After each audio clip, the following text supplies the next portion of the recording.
citizens of the United States. We are anonymous. There is a new bill that the United States government has successfully passed. It is called the Stop Online Piracy Act, or SOPA, for short. Also known as the Protect IP Act of 2011. The U.S. Congressional Budget Office estimates that implementation of the bill would cost the federal government $47 million through 2016.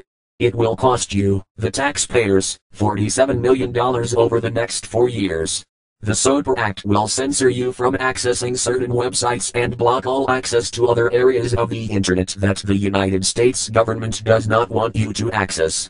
The SOPA Act essentially means that, even if you make a video of your child playing or singing and you have music playing in the background, or video on TV, you are breaking the law, and the government will order the websites that host your content to censor your content because of their new bill. Or, if you visit websites that are on servers not in the United States, you will be blocked, so that you cannot access them. Ask yourselves, who really owns the Internet? The answer is simple: no one actually owns the Internet, and no single person, organization or government controls the Internet in its entirety. It is more of a concept than an actual tangible entity, and the Internet relies on a physical infrastructure that connects networks to other networks.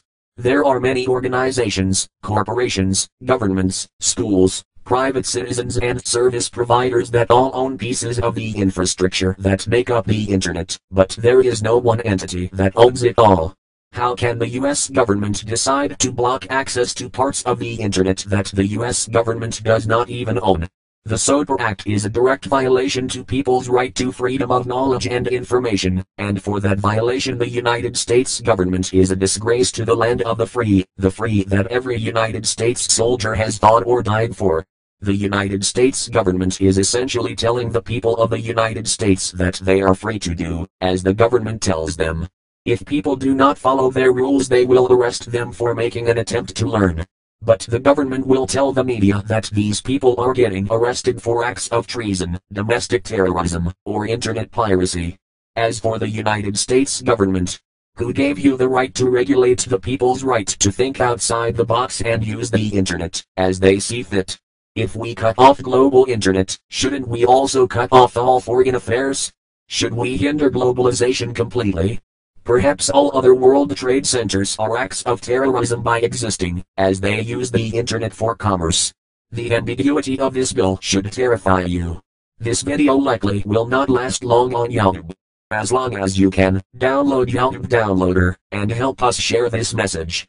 If you speak, they have to listen. If they do not listen, their blatant disregard for the people will not go unnoticed, and is not acceptable. Doing nothing is the worst thing you can do. We are anonymous. We are legion. We do not forgive.